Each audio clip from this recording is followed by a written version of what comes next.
Like I could have killed a lot of people.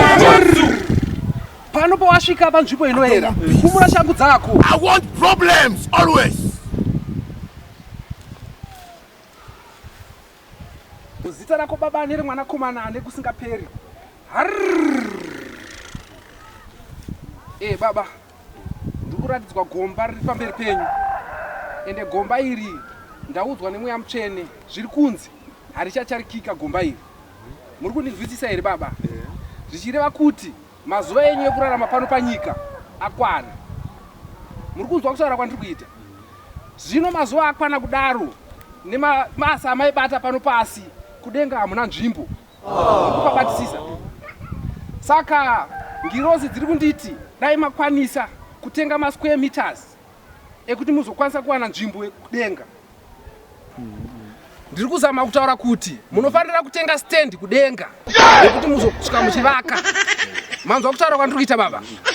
Saka nzvimbo imwe chete stand yakareba 230 square meters kumusha wekudenga iri kuita $500.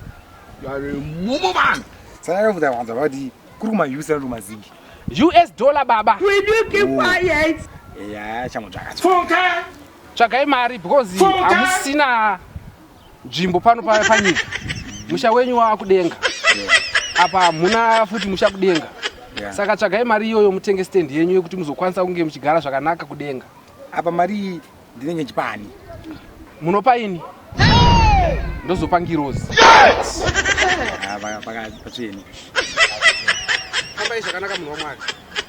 Ndapinda mukutsetendere kwandikadzoka mukutsutsumwa head cross. Munhu waMwari musaite semunopinda mutoilet muchipinda muimba yaMwari. Ndinobvisa shangu dzenyu uko.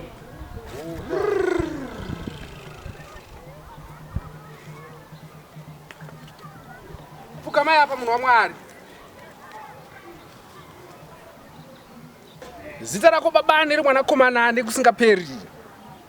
Amen. Hey, muranda rume. Ndaona une mazuva mashoma ekurarama pano panyika. Ende ndatarisa ndikacherechedza, ndaona homwe yako yakabouka. Zvichireva kuti hauna ndarama. Bonku madzibaba. Asi ndine kuratidzwa kwandaita. Une mudzimai akanaka chaizvo. Saka mafungiro andaita, waikwanisa kundisira mudzimai wako ndokutengera stand kudenga. Wangu ere madzibaba kana? Wako mudzimai. Muti chipe madzibaba. Munyazo tichiko madzibaba. Zvandataura mazvinzwa madzibaba.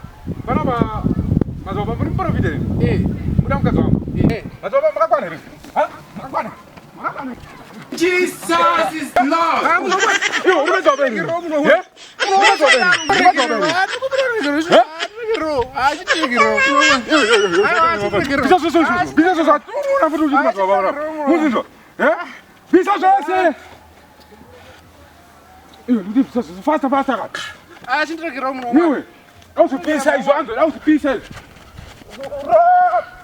Thank you for watching our videos. Please subscribe to our channel, Youth Comedian. Mumu man.